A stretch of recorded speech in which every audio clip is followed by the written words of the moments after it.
கூட்டணி பேச்சுவார்த்தை இழுபறியில் இருக்கலாம், ஆனால் கூட்டணி இழுபறியாக இருந்ததில்லை. கூட்டணி பேச்சுவார்த்தைக்காக காத்திருக்கிறோம், மாறாக கூட்டணிக்காக காத்திருக்கவில்லை. எங்கள் தலைவர் சொன்னது அவர் சொன்னார் இல்லையா, இன்னும் தெளிவாகவே சொன்னார்.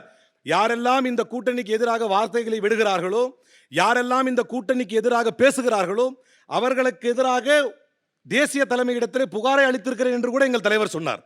எனவே மாநில தலைவர் சொல்வது இறுதியானது, உறுதியானது. மாநில தலைவருடைய வழிகாட்டுதலின் அடிப்படையிலே இதில் எந்த பிரச்சனையும் எங்களுக்கு கிடையாது. இப்போ அவர் சொன்னாரு, கூட்டணியை இன்னும் உறுதி செய்யவில்லை. தமிழ்நாட்டு முதல்வர் அதை தெளிவாக எங்களுக்கு உறுதிப்படுத்தி சொல்லிவிட்டார்.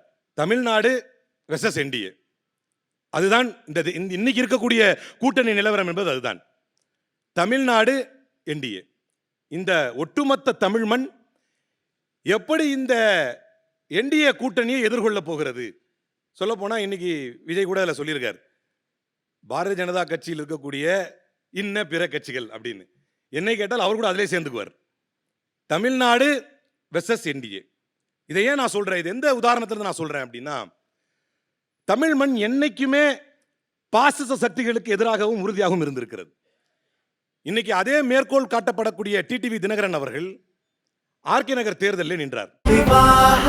மணப்பெண்ணின் பிரத்யேகமான திருமணம் விவாஹா தி சென்னை சில்க்ஸ்.